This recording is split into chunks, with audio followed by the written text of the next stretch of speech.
In the stillness of tonight, as your mind begins to drift, we will explore a legend of entities so ancient, so powerful, that the Vatican did not merely deny them. They renamed them. They were once called TheWatchers. TheWatchers. Brilliant teachers who descended from the stars long before the first cities rose from the mud of Sumerian civilization. But over time, their wisdom became forbidden. Their names were erased, and the memory of them was distorted into something dark. The church would call them demons. However, the ancient clay tablets tell a different story. They speak of gods who walked beside humans, of knowledge given freely, of light mistaken for rebellion. But somewhere between heaven and history, that truth was buried. Those who tried to uncover it found themselves silenced, their writings confiscated, their names removed from the records. And the deeper one searches, the clearer a pattern becomes. From the ruins of Ur to the catacombs beneath the Vatican, the trace of the Watchers still vibrates beneath the layers of translation and fear. It is told that long ago, a group of entities from the heavens descended to guide the infant world. They taught humanity language, metallurgy, the art of healing, and the secrets of the stars. But for daring to share sacred knowledge, they were condemned as traitors. The tablets of Sumer call them the Masters of Light. The Book of Enoch calls them the Fallen Ones. Two stories, born from the same truth. The only difference was who was allowed to tell that story. When the church rose to power, it needed an unreachable heaven. Therefore, they buried those who had once bridged that gap. The Watchers became a symbol of disobedience. Their compassion was rewritten as corruption, and yet their signs never truly disappeared. Their symbols are carved into the great cathedrals. Their geometry is hidden in sacred architecture. Their names echo in the hierarchies of angels and in the grimoires of demons. Azazel, Sariel, Uriel, once revered as divine, now feared. Once teachers, now accused. The church calls them heresy. But science in recent years has begun to call them by another name. Astronomers today find patterns in space identical to the patterns on Sumerian star maps. Languages thought to be extinct hum softly under a certain light, as if waiting to be read again. And deep in the Vatican archives, sealed from the world, are the most ancient records, marked with a single word, Nephilim. Is it possible that the entities we were taught to fear were never our enemies, but our ancestors? That the demons we exorcise were the very ones who gave us the gift of thought? Tonight, we do not ask if the Watchers were real. We ask why the most powerful organization in history worked so hard to ensure we forgot them. Because sometimes the truest light is the one hidden in shadow. And the greatest secret is not that the Watchers fell, but that we fell when we chose obedience over understanding.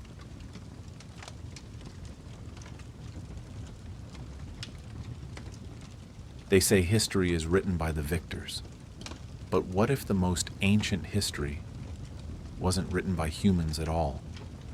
Imagine a world before memory, before language, when something not of this earth observed the dust that would one day become us. In the arid heat of southern Iraq, near the ancient city of Ur, a team of archaeologists was brushing sand from what appeared to be an obsidian vessel. It was sealed tighter than time. When they opened it, they found clay tablets that shimmered faintly in the light, etched with symbols no one could read. The script was not Sumerian, not Akkadian, or any known language. It was older, and according to those who caught a glimpse of it before the Vatican intervened, the name repeated on the fragments was the Watchers. The air grew heavy as soon as the discovery was announced. Within days, men in plain clothes arrived, carrying credentials bearing the papal seal. They spoke very softly, took the tablets, and vanished into the night. No one argued. No one saw them again. The official report stated the tablets were moved for preservation, but the whispers among the dig team told another story. The Vatican had suppressed discoveries before, but never this quickly. One archaeologist later described the inscriptions as messages from the stars, older than Eden. Another called them warnings. That man disappeared a week later. The few rare photographs that survived show symbols carved with perfect geometric precision, as if written not by a hand, but by something that understood the mathematics of creation. The pattern of the symbols matched the alignment of certain stars, stars that, according to astronomers, should not have been visible from Ur, at the time the tablets were supposedly made. And yet, they were mapped with flawless accuracy. Some say the tablets told of entities who descended to Earth before humanity was formed, who walked in the twilight, teaching early man how to build, how to speak, and how to count the stars. But when these entities were described in later texts, their names changed. They became angels. Then, over time, demons. The story was rewritten. The messengers were turned into villains. Vatican scholars, sworn to secrecy, classified the finding under a term rarely used since the Middle Ages: non-human interference. Non-human interference. To them, the beings described were not gods, not aliens, but something in between. A bridge between heaven and flesh that challenged the Bible itself. The Church could not allow that story to spread. If humanity learned it had been taught by others, the foundation of divine authority would crack. So the tablets disappeared. Some say they were taken beneath St. Peter's Basilica into a vault sealed since the time of Constantine. Others believe they were destroyed, ground to dust, erased from existence. But history has a way of whispering through the cracks. Every empire has buried its heresies. Every truth finds its echo. And somewhere beneath the desert ruins lies the first forbidden scripture waiting for the light to be remembered.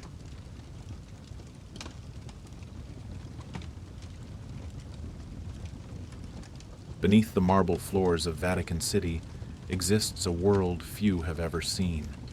Endless corridors of iron doors stretch into the darkness, each marked only by a single number. They call it the Secret Archives, but the name is misleading. It is not a library. It is a vault for things that cannot be spoken of. And one of those things is a file labeled Nephilim, restricted. Inside it are the translations taken from the missing tablets of Ur, documents the Church never intended for anyone to read. The translations were prepared by a priest named Father Benedetto Rossi, a linguistic prodigy fluent in ancient Akkadian and Sumerian. But these texts defied all logic. They contained a third language that no record on earth could explain. It twisted between symbols and sounds, as if written by something that thought differently than a human. Father Benedetto described the script as alive, that it changed slightly every time he looked away. He spent months trying to decipher it, losing sleep and weight, muttering to himself about patterns that repeated like echoes in stone. His final note, before he vanished, read, "This is a message from the architects of time." No one saw him again. The Church called his absence a retreat for spiritual contemplation, but guards were posted around the archive section where he worked. Those who entered later said they felt something like a charge in the air, as if the documents were breathing. The file was sealed under papal authority, its pages stamped with the mark of the Index Librorum Prohibitorum, the Index of Forbidden Books, the same one that had silenced so many heretics. Only a handful of high-level scholars were permitted to examine the fragments, and even they spoke of the experience in hushed, nervous tones. The translations spoke of entities who shaped humanity not through miracles, but through instruction. They were described as shining teachers, architects, who carved the first laws of matter and motion into the clay of creation. But somewhere in those lines was a warning, something about the balance of light and knowledge, and how it was never meant to be given freely. When asked about his progress, Father Benedetto told his superiors that he felt as if the letters were reading him back, that they were mapping his thoughts as he worked. He claimed that the language itself carried intent. It was the last time he spoke to anyone. The next morning, his workstation was empty.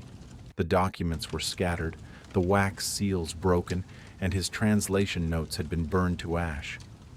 Only a single phrase remained on the desk, carved into the wood as if by a blade. They are still watching.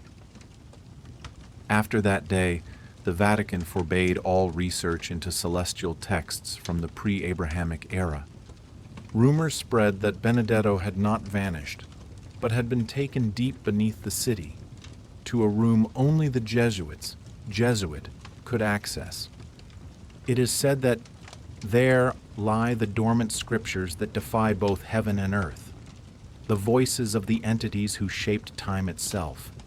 They are waiting in silence, waiting for the day humanity dares to remember them.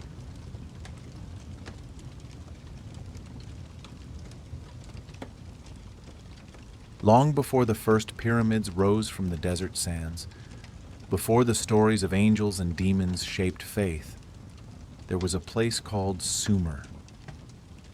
It was the cradle of civilization, where the rivers met the sun. And it was where the gods did not live in heaven, but truly walked the earth. Their names were Anu, Enki, and Enlil, entities the ancient priests called the Anunnaki, or simply the sky gods. For the Sumerians, this was not myth, this was memory. They told of shining entities descending from the stars in fiery chariots, bearing the gift of civilization itself. They taught the first farmers how to measure the floods of the Tigris and Euphrates. They taught the priests how to watch the sky, how to chart the paths of the wandering stars. They whispered the language of mathematics and the secrets of the forge, the art of shaping metal from raw stone. To early humanity, they were saviors, but to later ages they became something far more dangerous. The stories of Anu, the supreme father of the heavens, told of a council that ruled from above. His sons, Enlil and Enki, frequently disagreed on humanity's fate. Enlil saw humans as fragile and flawed, a failed experiment. Enki, however, loved them. He defied the divine order to teach them what the stars had taught him. It was Enki, the serpent of wisdom, who gave humanity the knowledge forbidden by the gods. Thousands of years later, that same story would reappear in another book, but with a different villain. The serpent became Satan. The teachers became the fallen. Somewhere between myth and scripture, the sky gods of Sumer were rewritten as angels cast out of heaven. In the clay tablets, Enki's temple was described as a great house full of light, humming like thunder. The priests called it the Abzu, the abyss of knowledge. Some scholars believe it symbolized the deep waters of creation, but others suspect it was something far more literal, a place of impossible technology, far beyond its time. Legend says the Abzu glowed at night, and inside it, the gods kept the black stones of heaven, devices that could summon storms or heal the sick. When later civilizations discovered fragments of these stories, they translated Anunnaki as watchers, those who descended to observe and guide humanity. The Book of Enoch would preserve their memory under that very name, and the Vatican, centuries later, would brand those watchers as demons. But the Sumerians never spoke of evil. They only spoke of teachers. They called them those who mixed heaven and earth. If this is true, then humanity's first gods were not divine at all. They were visitors, whose knowledge rewrote the destiny of a species, a knowledge so profound it blurred the line between miracle and science. Perhaps that is why the Church fears the Sumerian tablets, because hidden in those stories is a truth older than faith itself. The truth that light did not come from divine punishment, but from divine generosity, and that humanity was never meant to worship the stars, only to learn from them.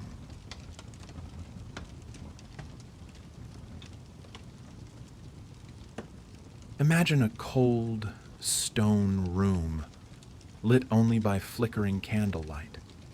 The air is thick with the smell of beeswax, old leather, and the dust of millennia. This is a scriptorium, a monastery somewhere in the darkness of the Middle Ages.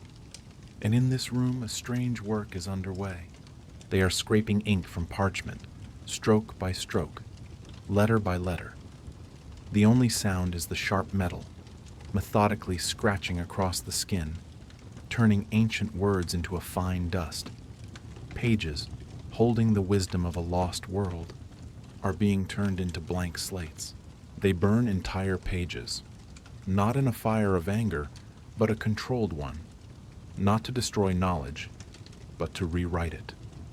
The Church tells them this is an act of purification, that the old stories are dangerous illusions made to confuse the pious. But a few monks know better. They are the ones tasked with the erasing, but before the blade falls, their eyes read. They have seen the texts before they are scraped away. They have read the lines describing entities who taught early humanity how to measure the heavens, how to build great structures, how to think. These entities were not demons. They were teachers. One monk, Brother Alrich of Tours, did the unthinkable. While obeying, he quietly rebelled. Beneath a new layer of ink, an innocent hymn, he left a hidden note, words visible only when held to a flame. He wrote, "The stars remember what the Church has forgotten." That piece of parchment was found centuries later, hidden in a monastery wall. Its edges were burned, the script shaking as if written in terrible fear. Other monasteries were not so lucky. When papal emissaries arrived to inspect the libraries, any text containing even the faintest connection to the Sumerian gods was confiscated. It was said they were taken to Rome for study, but not one text ever returned. The few that survived did so by accident, buried beneath later works, stuck inside book bindings, or hidden in hollow walls. These fragments speak of an age before the garden, before the fall, an age when the sky opened and knowledge descended to earth in fire. One fragment found in the Abbey of St. Gall reads, "Before Eden was planted, they walked among us and taught the language of the stars." The Church called it blasphemy, a perversion of divine truth. But in secret, some scholars whispered that the real perversion was the silence, that what was being erased was not sin, but history. And so the first censorship began, not with the fire of destruction, but with the meticulousness of the pen and new ink. Line by line, letter by letter, humanity's memory was rewritten, and yet the stars above the monasteries never changed. They still shined in the same patterns, the signs the ancients once followed, as if they were waiting patiently, waiting for someone to remember what the ink had tried so hard to hide.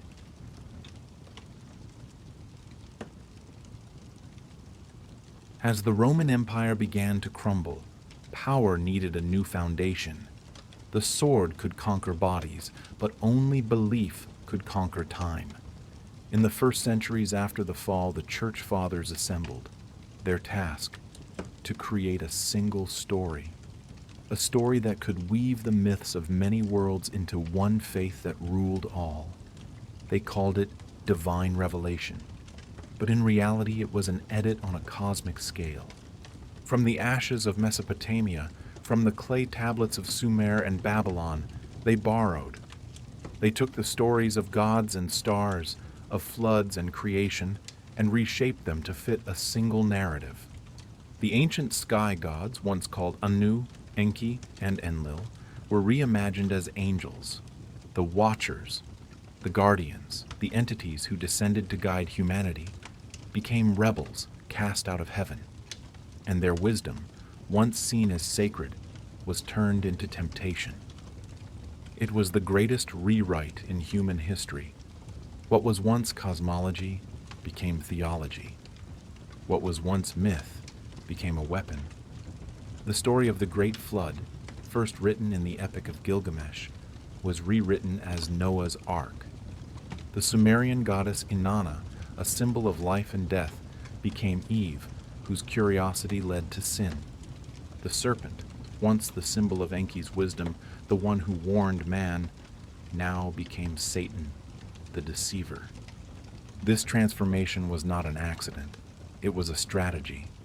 To build absolute authority, the new church needed to control the source. If all knowledge led back to one God, then all questions had to lead back to them. The old myths were too similar, too powerful, and too human. They told of gods who loved and fought, gods who made mistakes, and gods who shared knowledge freely. That kind of truth was dangerous. So the church stripped them of their stars, stripped them of their freedom, and repackaged them as obedience. They told the people the heavens were no longer full of many entities, but only one, and anyone who questioned this unity was consorting with the devil. By the time the Latin Bible was finalized in the 4th century, nearly every trace of Sumerian cosmology had been converted or erased, and yet the shadows of the old gods remained, lingering between the lines. Even the name Lucifer, meaning light bringer, echoes the forgotten story of the Watchers, those who brought the light of knowledge to humanity. The irony is almost poetic. The ones once worshipped for bringing wisdom were now cursed for that very act. Over time, art and scripture spread this new mythology across the world. Cathedrals replaced ziggurats. Angels replaced the Anunnaki. And the story of humanity's awakening was rewritten as a story of its disobedience. But truth has a way of surviving. Beneath the translations, beneath the doctrine, the old language lingers. It whispers in symbols, in architecture, in the quiet similarities no one can quite explain. The Great Rewrite did not destroy the past, it only disguised it. And perhaps that is why the Vatican fears the tablets from Mesopotamia, because they do not tell a story of rebellion. They tell a story of remembrance, of the entities who gave us knowledge, and of a church that turned enlightenment into sin, so that darkness could reign instead.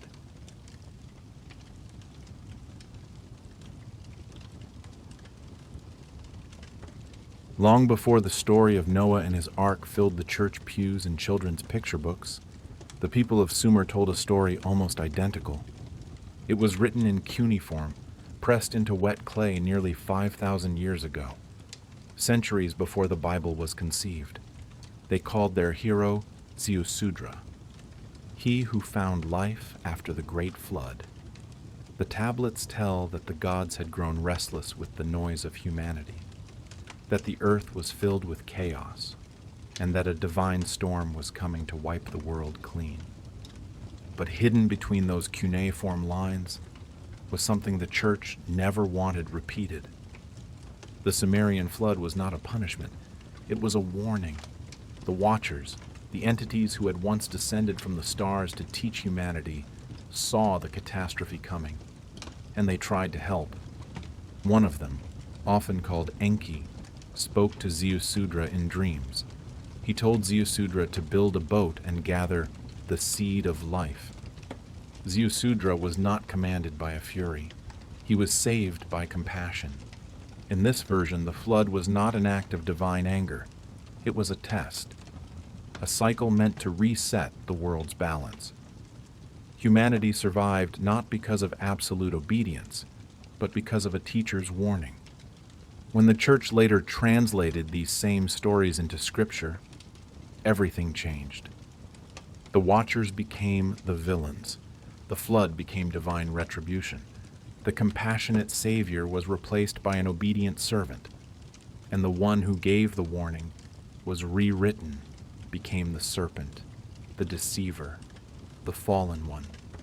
The cosmic cover-up began.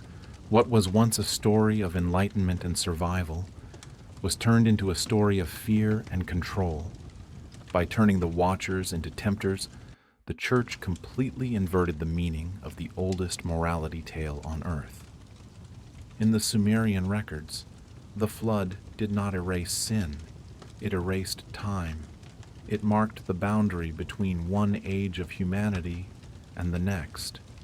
Scholars studying the tablets noticed something strange. After the flood, the dates and reigns become uncertain. Kings ruled for impossibly long periods. Entire centuries seemed to vanish, as if the event rewrote history itself. The Sumerians even described the sky changing. Constellations moved to new positions. The stars reset their clocks. The flood was not just water, it was a cleansing of memory. Yet, the Vatican's version turned it into a warning about obedience.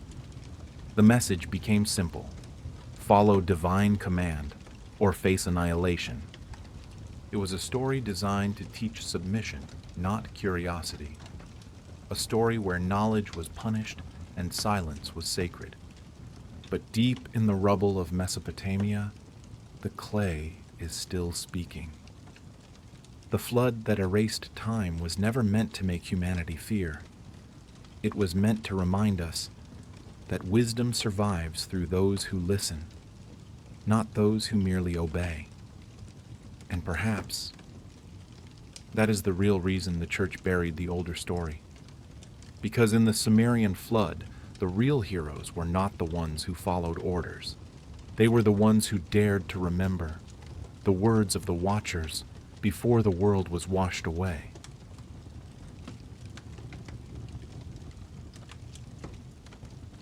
They say it began with a tower that reached to the heavens, a monument of pride, a symbol of human arrogance, and that is the version most people know, the version written in the book of Genesis. But the older stories tell something different. The Tower of Babel was not built from rebellion. It was built from remembrance. According to Sumerian and Akkadian fragments, it was not just a tower. It was a bridge, a communication device between Earth and the stars, a channel to speak with the Watchers, those who had once guided humanity. The people of Shinar, as the tablets call them, were not trying to overthrow heaven. They were trying to reconnect with it. They remembered the days when gods walked among them, when knowledge flowed freely, and they wanted that connection back. The tower was designed not as a throne, but as a key. It was built with a strange precision. Layers of baked brick set to align with the constellations. The higher it rose, the more it resonated with the sky. Inscriptions say it was made to hum, to vibrate like music. A bridge of sound and light. The ancients believed certain frequencies could open gateways between worlds, and the tower was intended to be the greatest gateway of all. But the Watchers, bound by their punishment, could no longer answer.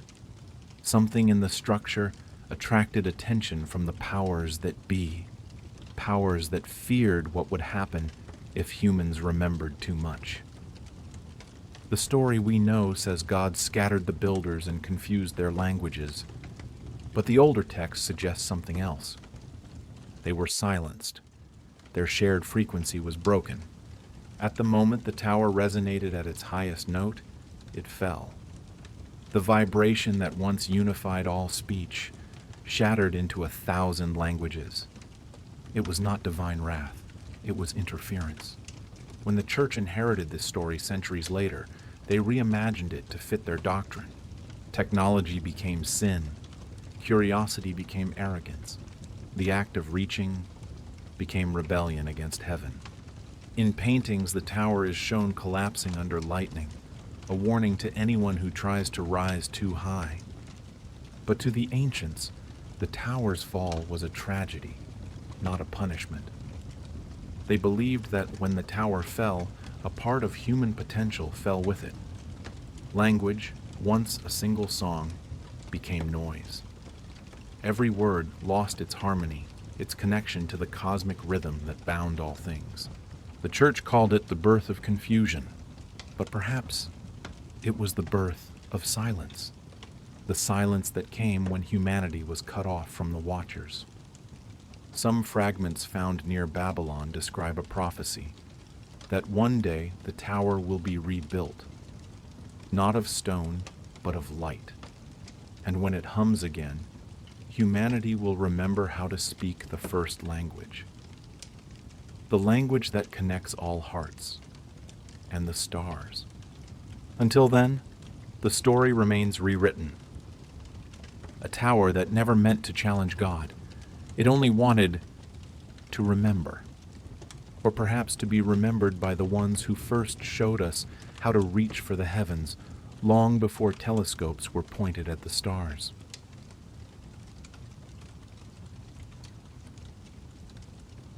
A letter, written by a Jesuit scholar in 1953, recounted it. He was assigned to study a manuscript that could not be copied, could not be photographed. He wrote that the symbols changed slightly under different light, as if they were alive. The letter ended abruptly with 3 words: "It is looking back." The rest of the page was torn away. Some believe the Codex Vigilum, the Book of the Watchers, contains their lost knowledge, instructions left behind for humanity before they vanished. Others think it is a warning, a record of how far we are allowed to go before crossing a line set by transcendent beings. Rumor has it the Vatican once allowed a team of scientists to examine it in the early years of the genetic research era, and what they found influenced the first breakthroughs in mapping human DNA. If this is true, it means the oldest text on Earth knew the code of life long before modern science could describe it. The black vault remains sealed, silent beneath centuries of stone, but the legend of it refuses to fade. Perhaps one day, when the Church no longer fears what it hides, the world will see the Codex and realize that our creation was never merely divine. It was designed, and the architects have been observing us since the first word was written on clay. During the Renaissance, Europe burned with questions it was not ready to answer. Artists, scholars, and philosophers began to look beyond faith toward the hidden laws within creation itself. They studied light, motion, and the heavens, and as they did, they began to see the divine, not as a mystery, but as mathematics. Among them, a silent debate grew, a debate that never appeared in mainstream history. What if angels were not spirits at all, but beings of knowledge, travelers who guided early humanity and later were mistaken for messengers of heaven? These thinkers called them the architects of the world. They argued that the perfection of geometry, the precision of the stars, and the logic of the body all pointed to an intelligence, not a miracle. One of these men, Giordano Bruno, spoke of infinite worlds, filled with infinite suns, each one surrounded by life. He believed the beings described in Scripture were visitors from those distant lights. His words spread like fire among the scholars who drew cathedrals with eyes in the sky and wings made of machinery. They saw creation as a blueprint, not a myth. But the church saw danger. For centuries, they had claimed to be the sole interpreters of heaven, the gatekeepers of the mystery. To suggest that angels could exist outside of faith was to open the door to heresy. And so, the answer came, not with debate, but with silence. Records were erased, books were banned, and then the fires came. Bruno was burned alive in 1600 at the Campo de Fiori Square, condemned for saying that God was not limited to earth and that his messengers could travel between the stars. His ashes rose into the very sky he believed was truly alive. Others followed. Scholars vanished. Artists destroyed their own work to avoid accusation, and yet some of their secrets survived in paintings hidden in plain sight. Leonardo da Vinci's sketches of flying machines, his descriptions of radiant beings descending from circular clouds, carry the echo of this forbidden question. Were the angels embodiments of divine will, or the memory of those who once walked among us, beings of light and intellect, who shared their design with humanity? The church labeled it blasphemy, but even within its walls, a few whispered in agreement. Jesuit astronomers charted the heavens while pretending to pray.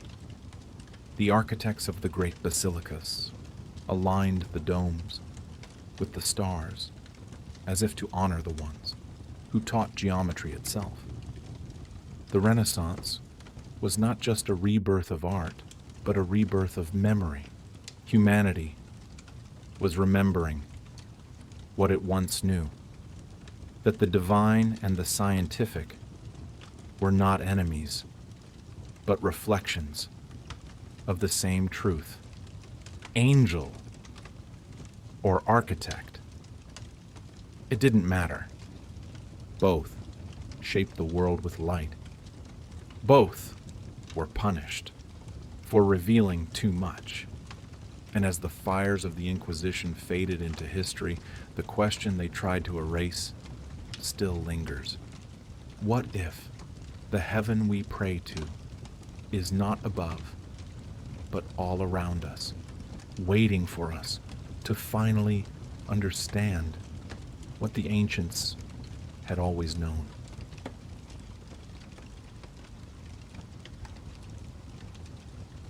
There was a time when knowledge was worshipped, when the act of discovery was considered sacred. The earliest civilizations believed that learning brought them closer to the gods, that understanding the world was to honor its creator. But somewhere in the long shadow of history, curiosity turned into sin. The same gifts, once celebrated by the ancients, became curses, whispered by priests. It began slowly, hidden behind sermons of obedience and faith. The Watchers, the beings said to have brought humanity the arts of mathematics, metallurgy, and healing, were branded as tempters. Their teachings became forbidden crafts. Their science became witchcraft. The church called their wisdom from hell, declaring that the desire to understand creation was the same desire that pushed Lucifer from heaven. The message was simple. Do not seek what lies beyond the veil. Accept what you are told. Trust. Do not question. And so, a war began, not with armies, but with ideas. Those who studied the stars were accused of summoning demons. Those who practiced medicine without a blessing were stamped as witches. Smiths, who forged strange alloys in fire, were deemed complicit with devils. the very tools of progress, became the marks of heresy. In the 13th century, entire libraries were burned. Scrolls, filled with ancient geometry and herbal remedies, vanished in smoke. What survived was hidden by monks who risked their lives copying forbidden texts in secret rooms. They wrote by candlelight, praying the walls would not betray them. One such monk, in a letter smuggled to Florence, wrote that he believed the Watchers were never devils, but the first scientists, beings who sought to teach humans how to think beyond their fear. His name was erased from all records, but his words survived. The demonization of knowledge was never about protecting souls. It was about protecting power. As long as truth was labeled dangerous, those who claimed to own it could control the world. Every invention, every new idea had to pass through the gates of approval. Those who built clocks to measure the heavens were condemned. Those who questioned creation were silenced. And yet, the harder the church tried to bury the light, the more it flickered beneath the surface. Alchemists disguised their work as spiritual ritual. Astronomers hid their charts in theology. Healers spoke in riddles to cover their understanding of the body. The forbidden wisdom of the Watchers never died. It simply learned to hide. Centuries later, the pattern remains. The fear of truth, disguised as faith, control, masked as salvation. To question is still dangerous. To seek is still rebellion.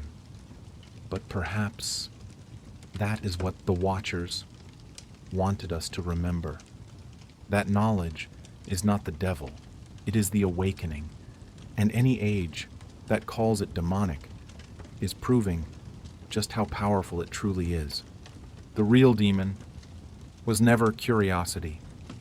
The real sin was teaching humans to fear their own minds.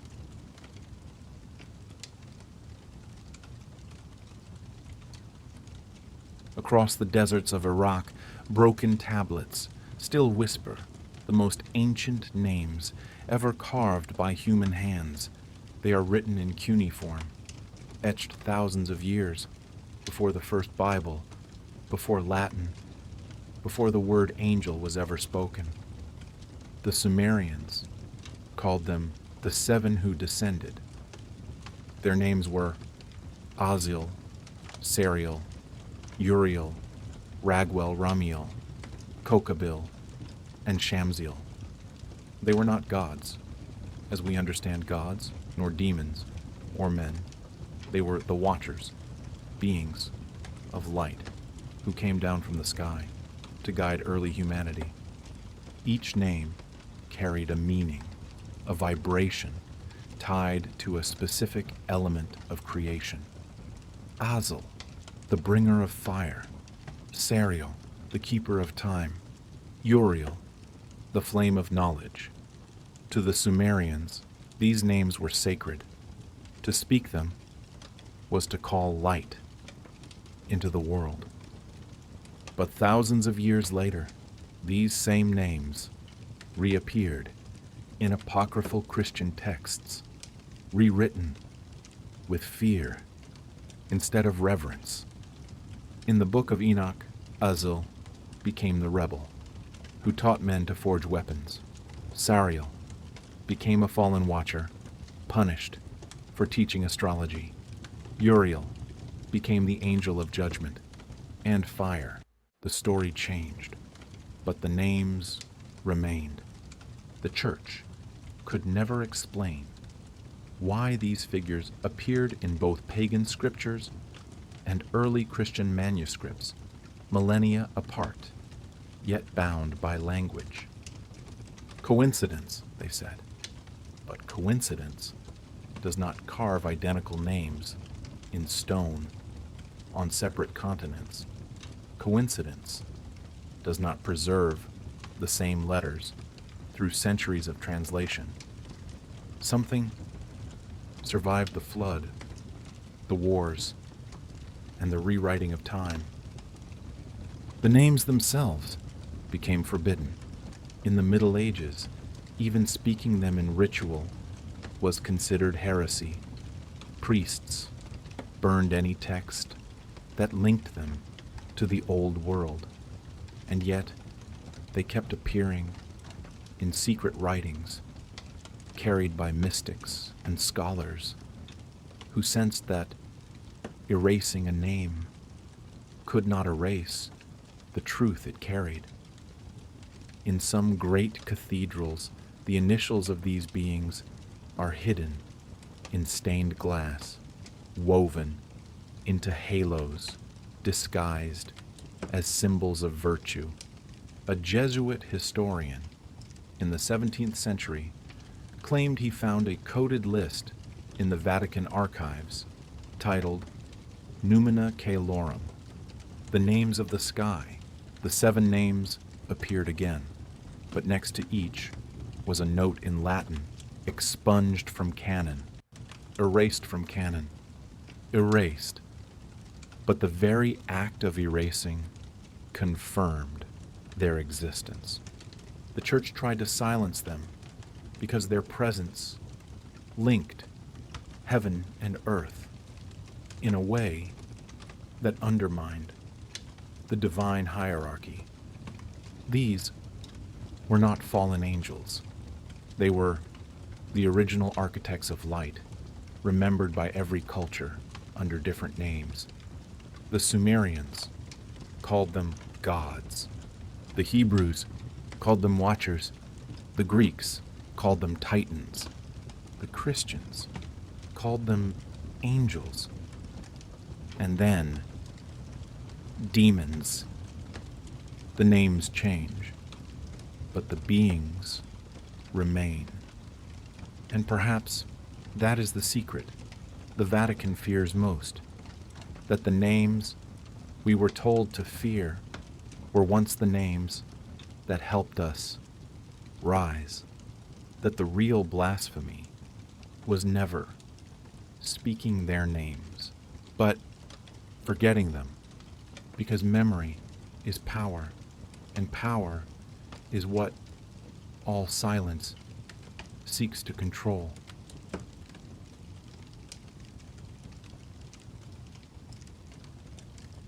There are stories that history tries to bury, not because they are false, but because they come too close to the truth. One of them tells of the Nephilim, the descendants of the Watchers and humanity. They were said to be half divine, half mortal, beings of great knowledge and power, whose blood was said to glitter like light. The Sumerians called them the Shining Ones, the children of the stars.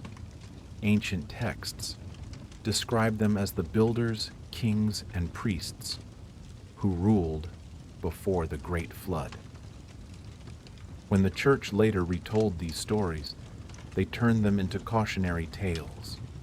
The Nephilim became giants, abominations, proof that the mixing of heaven and earth was sin. But outside the walls of Rome, the myths began to grow. In ancient Europe, whispers spread that certain royal families carried traces of this shining blood. They called it blue blood, a poetic way of saying their lineage was not entirely human. It was said some dynasties protected their genealogies obsessively, tracing their line not back to Adam or Noah, but to the angels who fell for love. of humanity. The Church dismissed it, called it superstition, and yet the strange coincidences remained. On the crests of noble families appeared symbols of six-winged creatures, radiant eyes, and suns bearing human faces. These were not Christian symbols. They were ancient. The House of Anjou, the Merovingians, the Habsburgs, even the first kings of Scotland bore marks that scholars today link to Mesopotamian iconography. Each family claimed a divine right from birth, a right the Church never openly challenged, even when it contradicted its own doctrine of equality before God. Some say this silence was not submission, but strategy.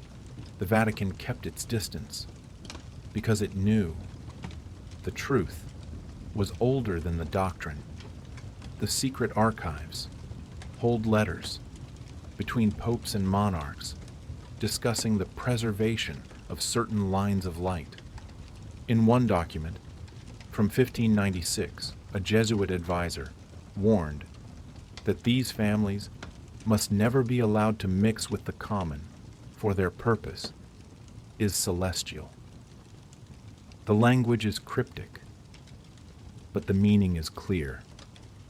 Something about their ancestry was intended to be kept pure.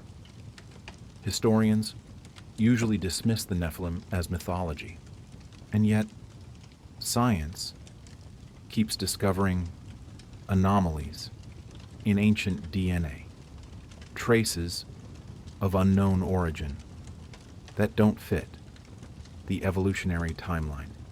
In the 13th century, a shadow moved across southern France. The Church called it heresy, but to those who lived it, it was a faith of a different kind, a memory of something older than Rome. They were known as the star cults. Small communities gathered in hidden valleys and mountain caves, claiming to follow the teachings of the original messengers. Beings they believed had descended from heaven long before the birth of Christ. Their rituals were quiet, lit only by candles and the stars above. They sang hymns, not in Latin, but in a language no priest could recognize, a language said to be from the time before Babel. At the center of their faith was a book called the Book of the Descent. It told the story of the Watchers, the teachers who came down to guide humanity and were punished for their compassion. The text spoke of light as truth and darkness as ignorance. It taught that the divine spark lived within every person, not in any institution. That alone made it dangerous. When word reached Rome, the Inquisition was sent to silence them. They came in black, bearing torches and parchments sealed by the Pope. Villages vanished overnight. Homes were burned. Entire families disappeared. For the Church, this wasn't just about heresy. It was about control, a faith that placed knowledge in the hands of the individual, threatened the entire structure of obedience. Within a year, the Book of the Descent was declared a work of the devil, and every known copy was ordered destroyed. By 1261, the star cults were gone. Their temples torn down, their symbols chiseled from the stone. History recorded them as a footnote, a small revolt of pagans. But the story did not end there. Centuries later, deep within the Vatican archives, a scholar, cataloging ancient manuscripts, found a single page hidden inside a book cover. The parchment was old, scorched around the edges, written in both Aramaic and a strange hieroglyph.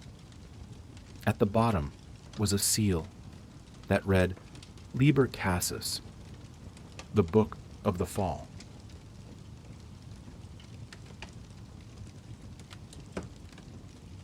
In the vast archives of the Vatican, a story tells of an ancient parchment page discovered stuck between two unrelated volumes. It was nearly consumed by the fire of time, but one line remained.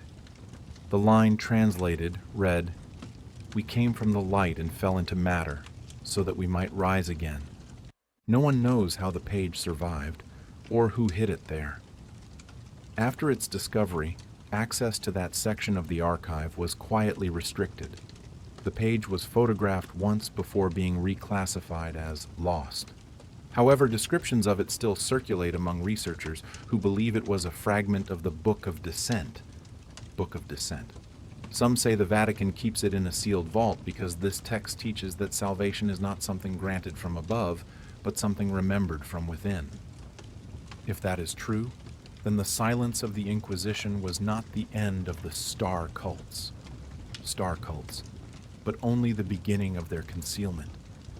And perhaps somewhere, in a forgotten monastery or a sealed crypt, the rest of that book still waits, whispering the story that the flames could not erase. The story of the messengers who fell so that humanity could learn to rise. In the quiet monasteries of medieval Europe, long before the telescope or modern science, there were monks who stared up at the night sky with something more than just faith. They observed the heavens in silence, recording what they saw by candlelight, in leather-bound books sealed with wax. These were not ordinary monks. They were the astronomers of heresy, men who believed the stars were not just lights hung by God, but messages left by those who came before. They studied the constellations as if they were a kind of writing, believing the Watchers, would one day return in the same formation as they first descended. Using crude instruments carved from brass and wood, they tracked the movement of the planets across the sky. They marked the strange lights that moved against the stars, sometimes hovering for nights on end before vanishing. To the Church, such study was a dangerous curiosity. Heaven was not meant to be measured. Creation was not meant to be questioned. And so, every chart, every observation, every idea that dared suggest the universe was larger than the Bible allowed was stamped with the word heretica, heresy. Yet they continued in hidden towers and monastery cellars. They built secret observatories, their domes disguised as bell towers. They measured the darkness, predicted eclipses, and compared their findings to ancient Sumerian star maps smuggled from the east. To their astonishment, the patterns matched perfectly. They discovered that certain constellations seemed to move in ways that could not be explained by theology alone. One monk, Brother Matthias of Leon, wrote in an encrypted journal that he had found the sign of a returning pattern in the stars, a cycle that repeated every 7,000 years.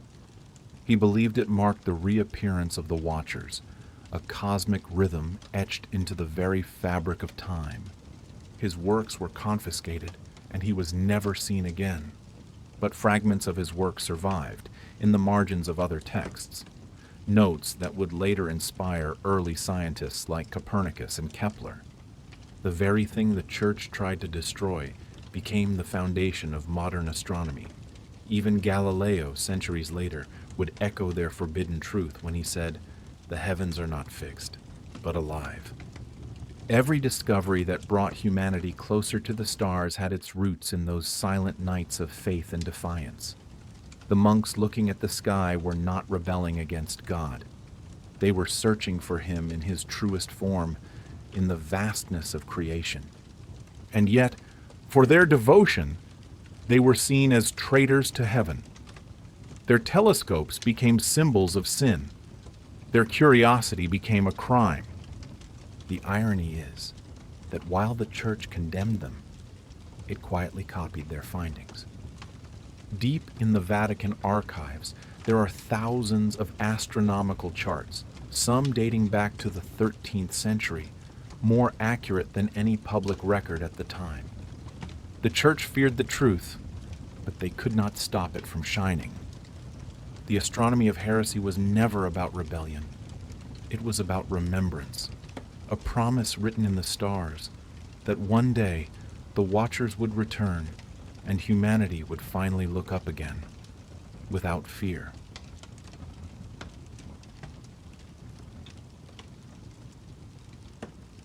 Located in the hills of Castel Gandolfo, just outside Rome, is one of the oldest astronomical organizations in the world, the Vatican Observatory.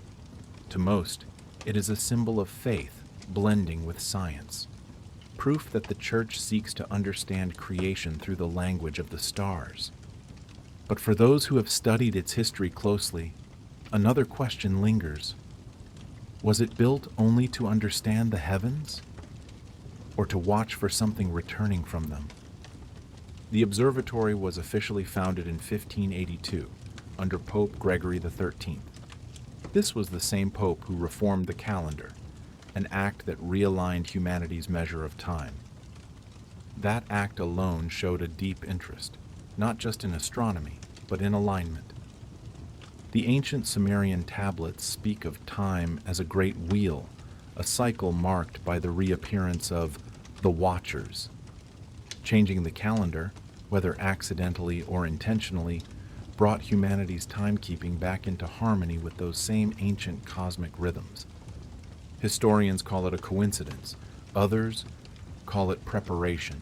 Inside the observatory walls, Jesuit astronomers studied the movement of the planets with an almost obsessive intensity. They wrote reports on comets, eclipses, and even unexplained lights that drifted in the night sky. Many of these reports were never made public. Hidden in the archives are sealed letters referring to a group of stars not found on any modern map. It is described by only one name, La Costellazione Proibita, the forbidden constellation. The documents say its appearance is not fixed. It moves position slightly, not night by night, but century by century, as if it doesn't belong to the sky at all, but is something moving through it. Only a few of the most trusted astronomers were allowed to observe it directly. Their notes speak of glowing shapes, forming patterns that resemble ancient symbols. The same symbols found on Sumerian temples and in the architecture of Gothic cathedrals. When questioned, church officials dismissed it. They said it was just a poetic description of a distant star cluster. But one Jesuit, Father Corvi, wrote in his private journal that the constellation glows differently, almost as if it reacts to observation. He called it oculus memor, the eye of memory. The Vatican Observatory expanded over time, adding telescopes in Arizona and Chile, always near areas with exceptionally clear skies. The official reason was for research. The unofficial reason, some say, was to keep watch. Rumors persist that the observatory's most restricted instruments are not pointed at known stars, but at empty coordinates, observing a patch of sky that ancient texts link to the descent of the Watchers. Those who work there speak carefully, bound by oaths of silence. Yet, a few have hinted that the Church knows more than it admits. One astronomer, before retiring, said the observatory's true purpose was not to map the heavens, but to monitor the threshold between worlds. The Church has always claimed to guide humanity's spirit, but perhaps they have also been guarding humanity's memory, waiting for the moment when the same lights that once descended before appear again. The Church and the stars were never enemies. They were always partners in secret. And perhaps, when the forbidden constellation shines once more, even the Vatican will not be able to deny who they are waiting for.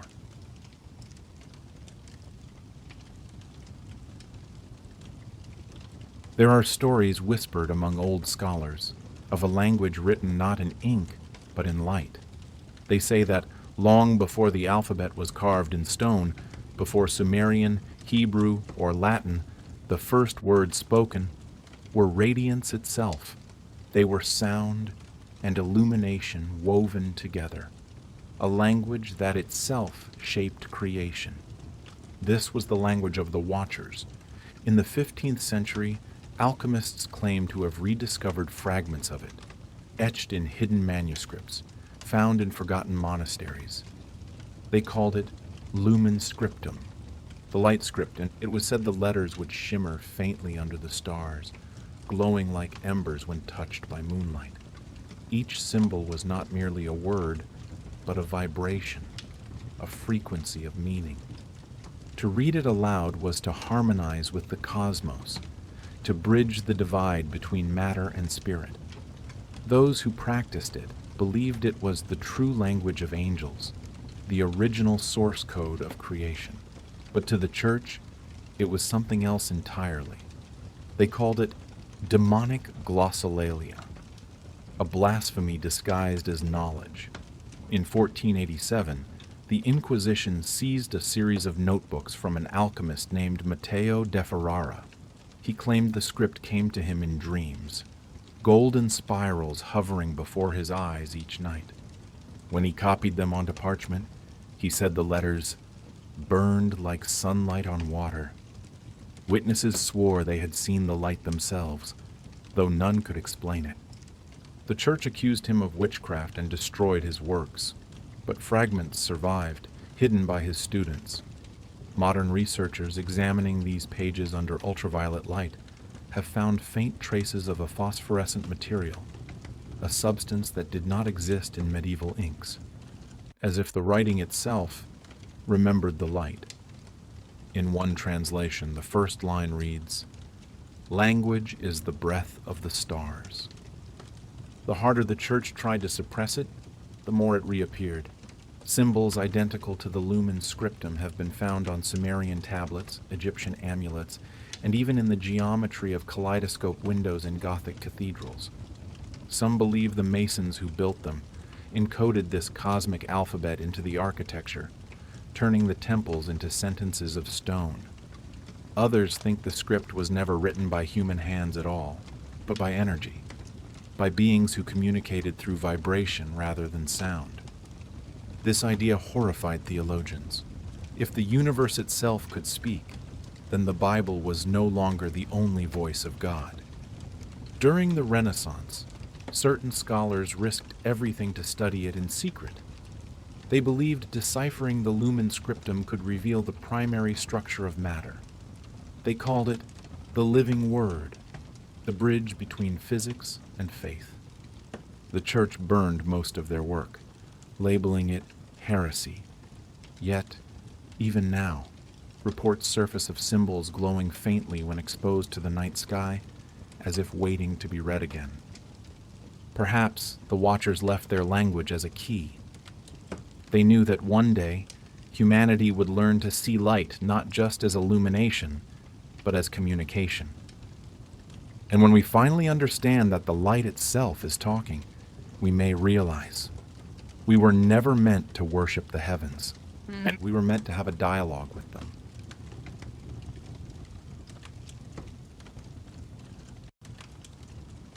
On the scorched plains of southern Iraq, archaeologists once unearthed something that defied all explanation. Buried beneath the ruins of an ancient temple to Enki, the Sumerian god of wisdom and water, they found a set of bronze keys, unlike anything ever seen. Each was as long as a human hand, forged with a precision that seemed impossible for the era. Along the shaft were etched symbols that no cuneiform scholar could translate. When light struck the metal, the runes shimmered with a pale blue, as if they remembered the rivers they once ruled. The locals called them the keys of Enki, relics believed to open the gates of heaven and earth. But their mystery deepened when someone noticed a strange coincidence. Their shape, the double crossbar and rounded head, matched perfectly the design of the keys of St. Peter, carved on the Vatican's coat of arms. How could a Sumerian artifact, dating over 5,000 years before Christ, perfectly mirror such a symbol of Christianity? The Church dismissed it as coincidence. Yet, privately, Vatican scholars requested the artifacts be transferred for study. Within months, the keys vanished from public record. Only sketches remain, drawn hastily by a member of the dig team before the crates were sealed. Those sketches show more than just keys. They show inscriptions that seem to map the human body, with lines connecting points that align with major energy centers described in ancient mysticism. Enki, known as the Lord of the Abyss, was said to have gifted humanity with the arts of civilization. His key was not an object, but an idea, the unlocking of divine understanding within the human mind, the same idea which later appeared in early Christian writings, where Peter was given the keys to heaven. But what if the keys were never just symbolic? What if they were inherited? Some historians now believe the Vatican's symbol may be the continuation of an older mystery cult of Enki, passed down through time under new names. Legend says that when the true keys of Enki are united, they will not open a door of stone, but a gate within the human spirit. The same gate the Watchers once opened when they taught humanity to see through the veil. Perhaps the Vatican coat of arms is not a symbol of authority, but a quiet confession that their power comes from a much older source, a source forged in bronze under the eyes of gods who once walked among men. The Renaissance was more than a rebirth of art. It was a resurgence of memory. Across Europe, scholars and architects began to whisper of an older wisdom, a wisdom that predated the Church and even the Greek and Roman empires. They called it the knowledge of the Watchers.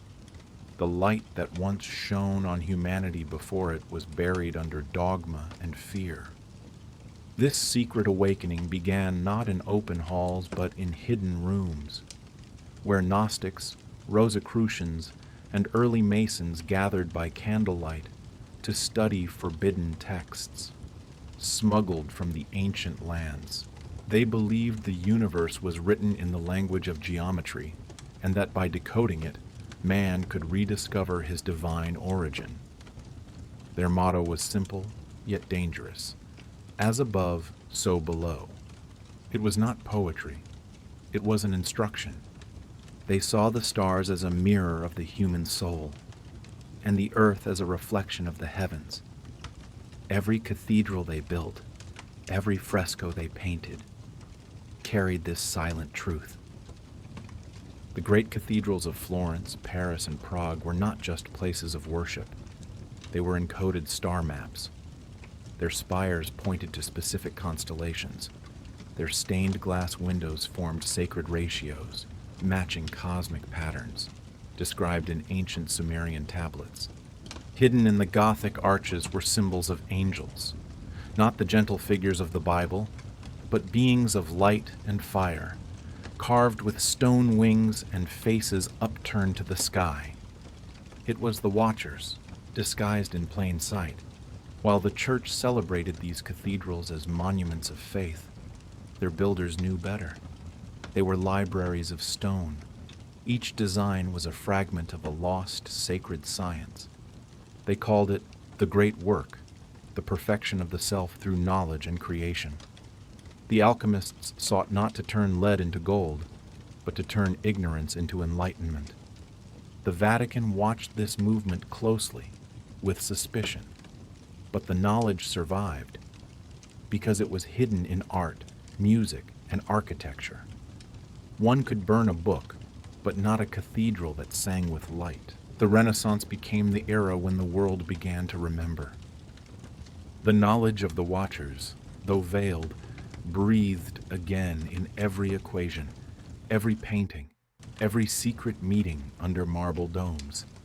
It was humanity, remembering that they were not merely creatures, they were co-creators, a reflection of the same brilliant light that once descended from the stars, to teach, to build, and to remind us that the light we seek above has, in fact, always been quietly burning within.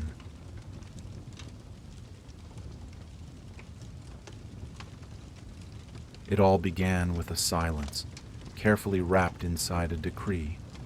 Papal edicts were issued, strictly forbidding the study of what they called pre-Adamic wisdom, the knowledge that existed even before the age of man. The edicts were written in Latin, vague enough to hide their true purpose, but clear enough for those who understood the intent. The forbidden subjects included cosmic origins, lost languages, and anything that linked angels to human progress. Behind closed doors, church scholars were ordered to rewrite the more ancient manuscripts. They had to remove all references to TheWatchers, and replace them with warnings about demons. What was once called enlightenment was now renamed temptation. What was once compassion was now labeled corruption. Every trace of the Watchers had to be labeled as an illusion, a product of hellish imagination. Sermons began to echo this new narrative. Priests warned that curiosity was the serpent reborn, that questioning the divine order was tantamount to inviting demonic possession. The printing presses, a powerful emerging force, were silently guided by Vatican influence. Books speaking of the ancient gods of Mesopotamia or the knowledge of the stars were censored or banned entirely. The stubborn were no longer burned alive as before. Instead, they were ruined. Their works vanished from the shelves. Their names were erased from history. It was a perfect silence. However, even in that absolute silence, a few voices refused to be extinguished. Jesuit astronomers and scholars in Rome continued their work under the cover of theology, disguising their research in religious commentaries. An anonymous writer of this period, thought to be a monk, left a hidden message in the margin of a forbidden text. The message read, "The Watchers never fell. They were silenced." This single line, discovered centuries later, captured the truth behind the Vatican's campaign. The Church did not defeat heresy. They buried it beneath faith. The Watchers became demons. Their symbols were turned into talismans against evil. Their wisdom became dark magic. But every spell has a loophole. And the loophole in the Vatican's counterspell was humanity's inherent need to understand. Even as the Church stamped heresy onto the mind of humanity, curiosity survived. The light they tried to extinguish simply changed form, moving through secret societies, through art, through music. The edicts of the 17th century may have silenced the Watchers in name, but not in presence. The stars still whispered their patterns, the ruins still held their traces, and the human spirit still reached upward. The Vatican's counterspell only worked on paper. The truth, as always, remained in the sky.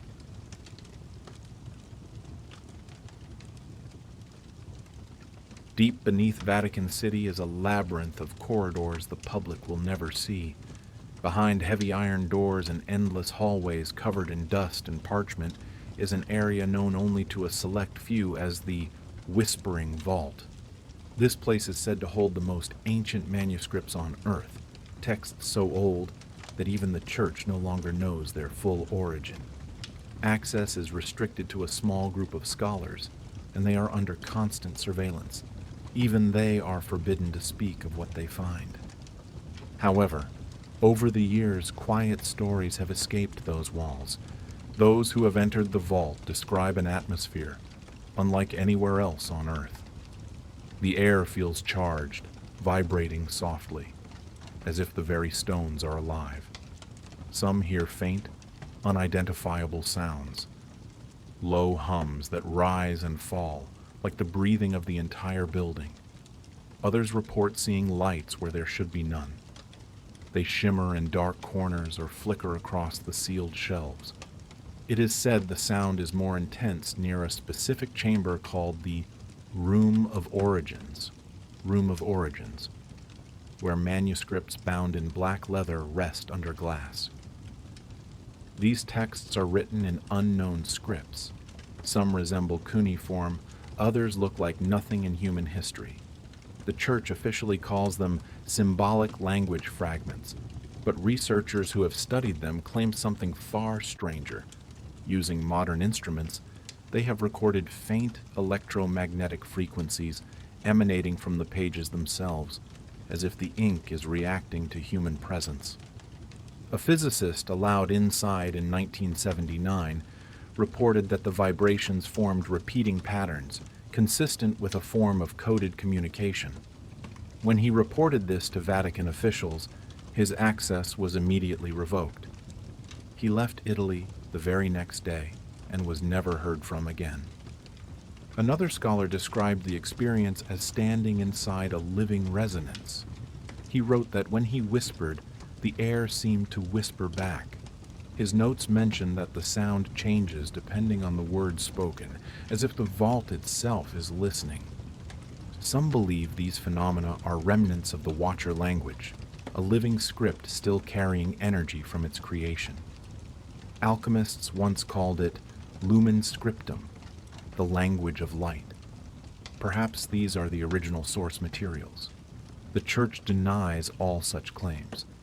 They insist the humming is caused by the ventilation system, and the lights are reflections from instruments.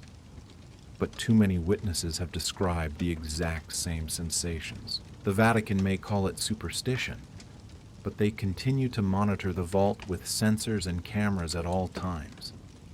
There are even rumors of readings showing spikes in frequency during celestial alignments, as if the vault is responding to the stars.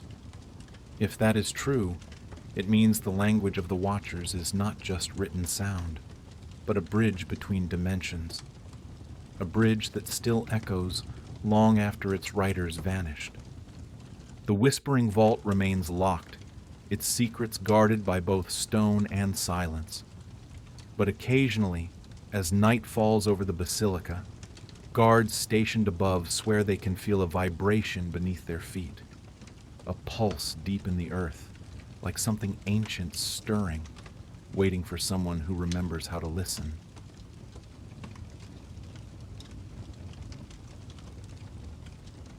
Even in the 21st century, as satellites circle the Earth and telescopes scan the furthest reaches of space, the traces of the Watchers persist.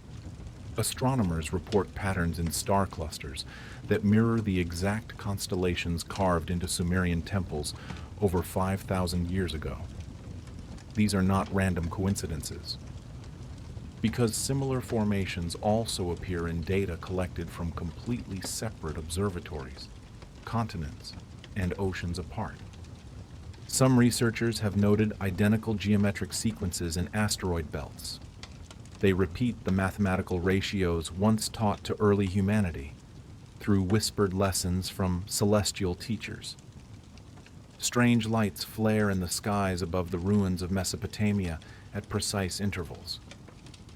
These lights follow trajectories unexplainable by known satellites or meteor showers. Pilots, both military and civilian, report them with consistent details.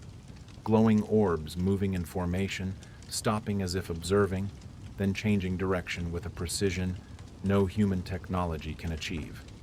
In the archives of European observatories, scholars find similar symbols that appeared in ancient clay tablets, now etched into 15th century star maps. Lines connecting stars, angles corresponding to sacred architecture, circles mirroring the diagrams described in the Codex Vigilum, the Book of the Watcher. Some of these oldest maps, once deemed heresy, are now preserved in museum vaults. They still draw lines across the heavens that no one can fully understand. Mathematicians have begun to see correlations between these patterns and anomalies in the orbits of distant planets. Mainstream science calls them coincidences. But the more the numbers are studied, the less random they seem. Even light itself behaves strangely. Observatories report brief flickers in sensors, tiny disturbances that coincide with historical dates described in clay tablets about the Sumerian flood and the descent of the Watchers. When researchers cross-reference these anomalies with the Gregorian calendar, the results are startling. Events recorded in ancient texts are mirrored in space, as if history itself is echoing in the cosmos. Some believe these are signals, markers left intentionally by beings with an understanding of time and matter far beyond our own. Satellites pick up signals from distant parts of the galaxy, sometimes capturing frequencies that, when translated by algorithms based on cuneiform, form repeating sequences. These sequences are identical to those etched on ancient clay tablets. Linguists attempting to decode them have noted patterns consistent with a living language, a language that transcends centuries and civilizations. If one accepts their existence, then the Watchers never truly left. Their legacy, buried in scripture, obscured in history, hidden in architecture, and encoded in the heavens, continues to reach out. It whispers across the boundaries of space and time, reaching the researchers, the attentive, the ones who question. And sometimes when the sky glows faintly in a way no one can explain, or when a telescope reveals an alignment of stars that defies all probability, one gets the sense that the teachers have returned, not in flesh and blood, but in memory, in influence, in the silent patterns that are guiding human understanding toward knowledge once deemed forbidden. The Watchers may have been dethroned, labeled as demons, erased from books and stone walls, but their presence endures. Every anomaly, every repeating number, every cosmic signal is a quiet message. They are still watching, still teaching, still shaping the world in ways we are only just beginning to perceive.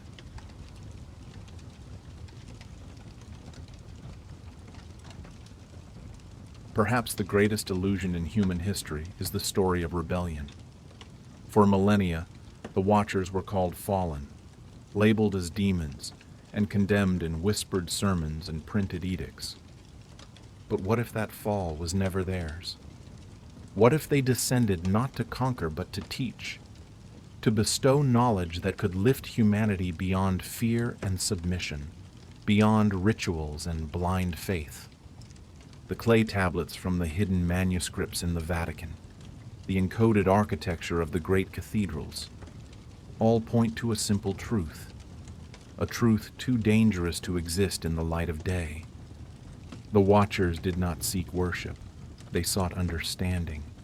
They gave humans language, the secrets of the stars, the art of metalwork, and the mathematics that underpins the universe. And yet, every gift was reinterpreted as sin. Every lesson was deemed heresy. Gradually, obedience became virtue, and curiosity became a crime. The Church edited history with an invisible scissors, cutting away the pages that might spark independent thought. The names of the Watchers were removed from the Gospels. Their wisdom was demonized. But suppression can only go so far.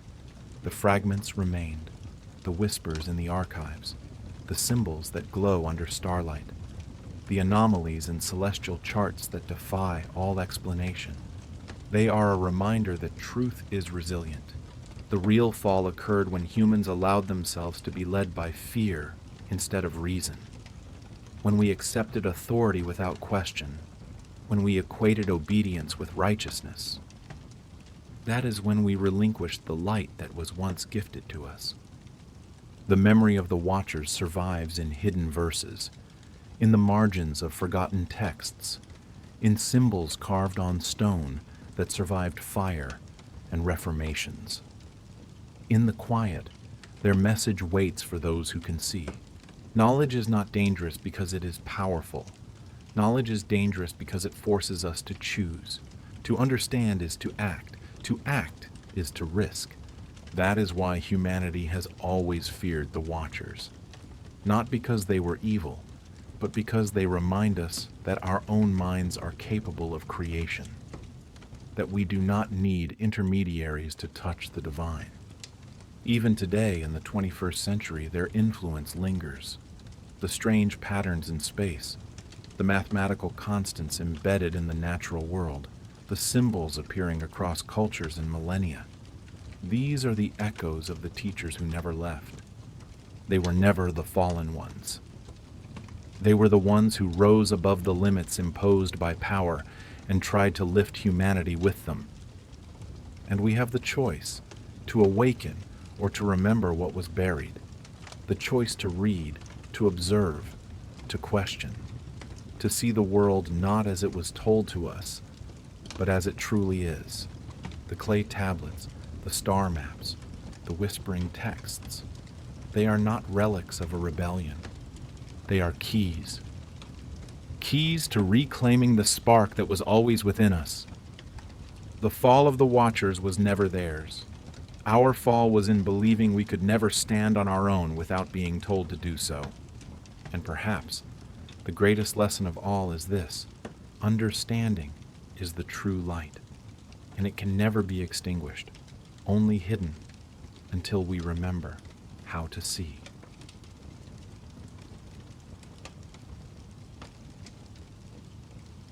Have you ever wondered about the legend of King Gilgamesh and the ancient city he ruled? Join us as we step into a time machine and travel back to around 2700 BC. We are heading straight into the heart of Mesopotamian civilization during a time scholars call the early dynastic period. Some believe this was more than just the dawn of written history. There is a compelling theory that what we are seeing is evidence of a technology transfer, that there were those who brought knowledge from elsewhere to this region. And perhaps we are finding traces of a forgotten chapter in human history, a rediscovery of technology from a past far more distant than we imagine. This is the era when city-states were springing up across Mesopotamia, marking some of the earliest complex societies in human history. And right at the center of it all was Gilgamesh, a name that echoes through the millennia, not just as a king, but as a figure of myth and grand epics. Gilgamesh's kingdom was none other than Uruk, a jewel among the Sumerian city-states nestled within the fertile land along the Euphrates River in what we today call modern Iraq. This is a region often overlooked in archaeological studies of deep antiquity. Picture this: a bustling urban center, alive with the clamor of markets, the majesty of massive ziggurats, and the imposing presence of the legendary Wall of Uruk. It is said that Gilgamesh himself built it. This wall was not just a defensive structure, it was a statement. What is remarkable is that its patterns are clearly geometric. Someone designed and created it, and this construction required an enormous amount of organized labor.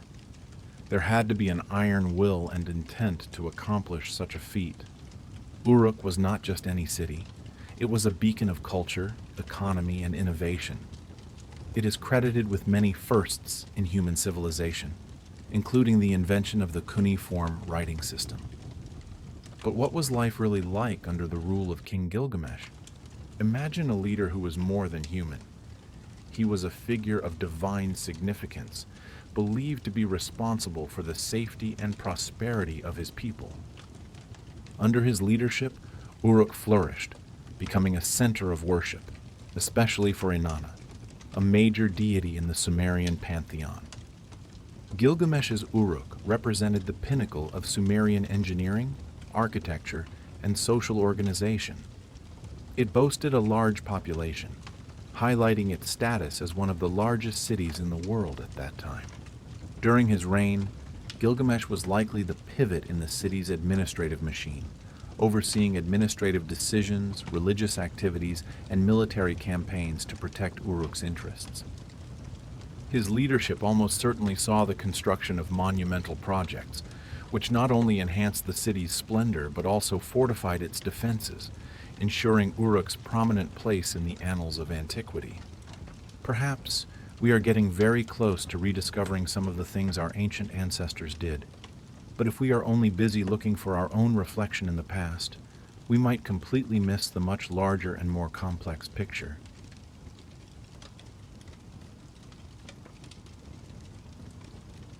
As we dive deep into the sands of time, the figure of King Gilgamesh emerges as a fascinating blend of myth and reality.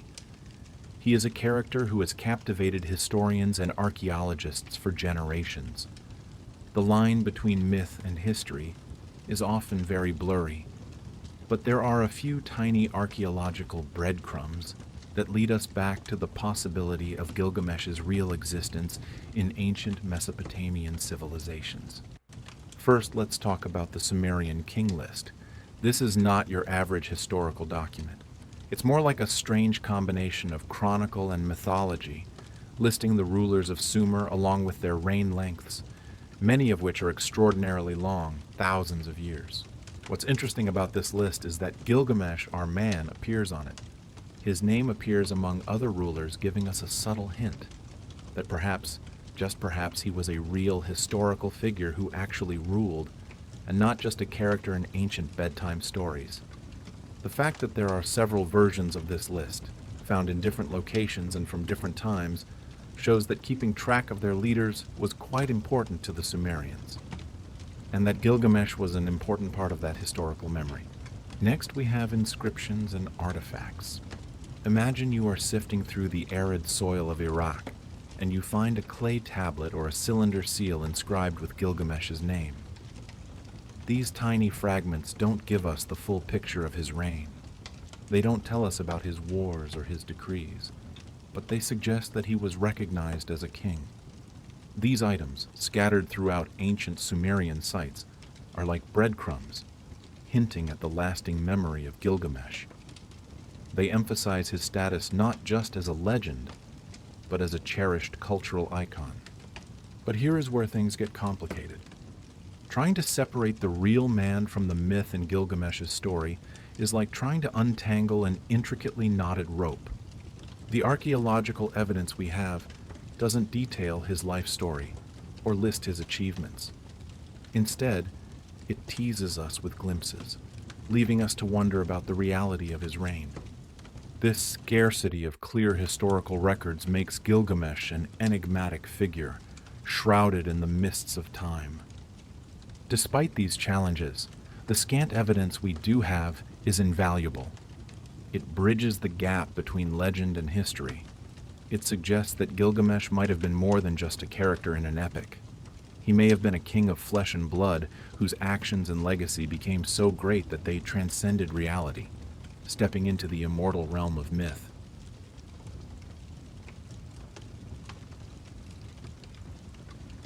Diving deep into the ancient world, let's explore one of the oldest stories ever told, the Epic of Gilgamesh.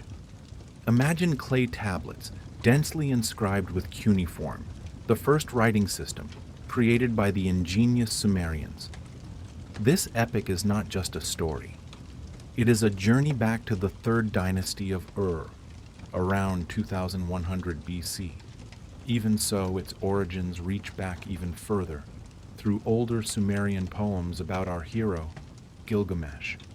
The story of Gilgamesh was brought to light in modern times thanks to 19th century archaeologists as they sifted through the ruins of the Library of Nineveh. Imagine that meticulous work, piecing together a jigsaw puzzle of ancient clay. Each fragment is a window into the stirring soul of the epic. Sure, some parts were missing, swallowed by time, but what remains is a powerful testament to human creativity and spirit. Now, let's talk about Gilgamesh himself. This guy was not your average ancient king. He was described as 2/3 god, 1/3 human. He was a force to be reckoned with. His divine lineage gave him superhuman strength and extraordinary courage, placing him in a different class far from mere mortals and even other mythological heroes. The story of the epic is a roller coaster of adventures and quests, showcasing Gilgamesh's desire for glory and eternal fame. Take, for example, his journey to the cedar forest to defeat Humbaba, a terrifying monster. That is the stuff of legend, a clear demonstration of his heroism. However, it is the death of his close friend Enkidu that turns his world upside down. This death plunges him into a quest for immortality and leads him to confront the harsh truth of human mortality. Speaking of Enkidu, his friendship with Gilgamesh was nothing short of profound.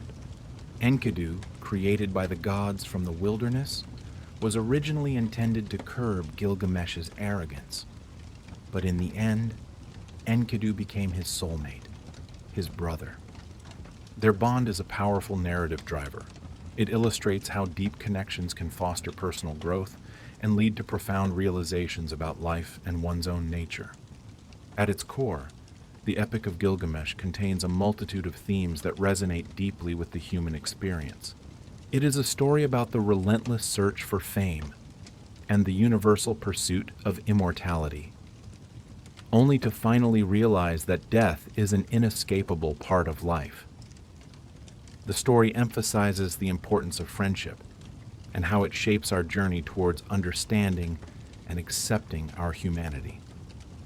Gilgamesh begins as a tyrant, but through his friendship with Enkidu, he learns compassion, and through the grief of losing Enkidu, he learns humility.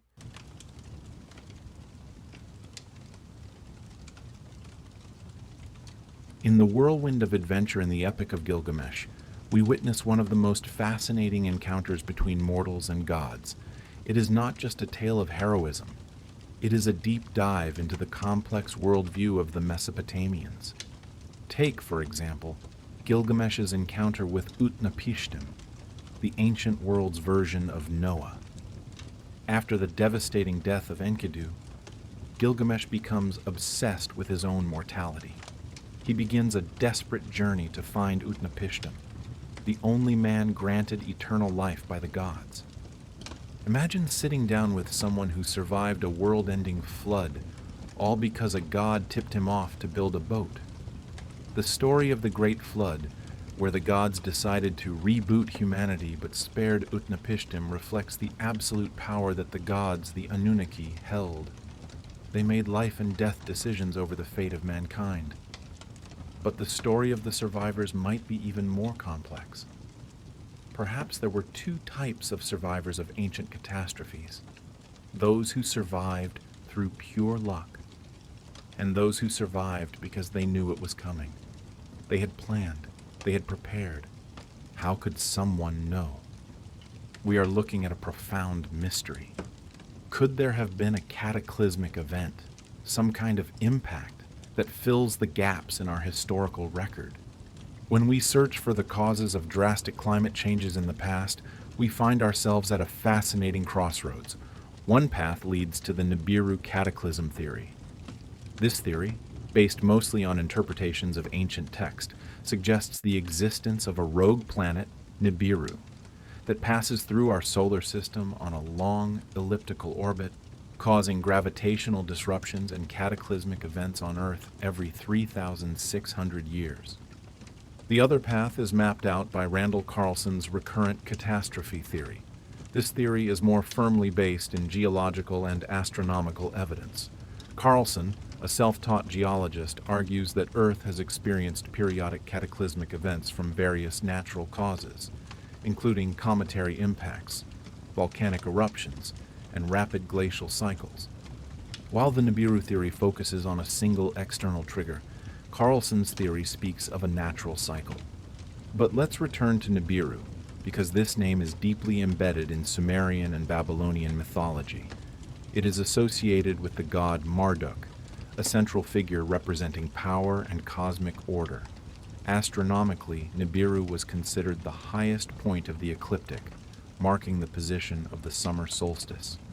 It was crucial to the calendar system, influencing agricultural activities and religious rituals. In 1976, the writer Zecharia Sitchin published his book, The 12th Planet. Sitchin proposed a shocking hypothesis. He interpreted Sumerian cuneiform tablets as chronicles of a 12th planet, if counting the sun and moon. At the heart of Sitchin's theory are the Anunnaki. According to him, these were not gods. but an advanced race of beings from Nibiru who visited Earth some 450,000 years ago. Sitchin proposed that they genetically interfered with early hominids to create modern Homo sapiens for the purpose of mining gold needed for their home planet. Nibiru's 3,600-year orbit, according to Sitchin, explained the cycles of catastrophe and the periodic intervention of these gods. And then, as the Mayan long count calendar approached its final days in December 2012, the world exploded with apocalyptic prophecies. At the center of the hysteria was the mysterious planet Nibiru. NASA had to step in, doing something quite unexpected for a scientific organization. They directly addressed the doomsday predictions. The space agency made it clear there was no evidence of Nibiru. If a planet were hurtling toward us, it would have been detected by the countless eyes scanning the heavens. But this does not diminish the research of Randall Carlson. He has dived deep into Earth's geological record, uncovering evidence of recurring cataclysmic events that have significantly reshaped our planet, from rapid climate shifts to massive floods and cometary impacts. Where does this leave us? Between myth and scientific evidence. On one side, we have Sitchin with his story of alien gods. On the other, we have Carlson with his geological proof of devastation. Both, in very different ways, point to a startling possibility that something did happen, that some 13,000 years ago, the Earth was ravaged. We are in a dialogue between speculative theory and scientific discovery, a relentless quest to understand the cosmic forces that have shaped our world.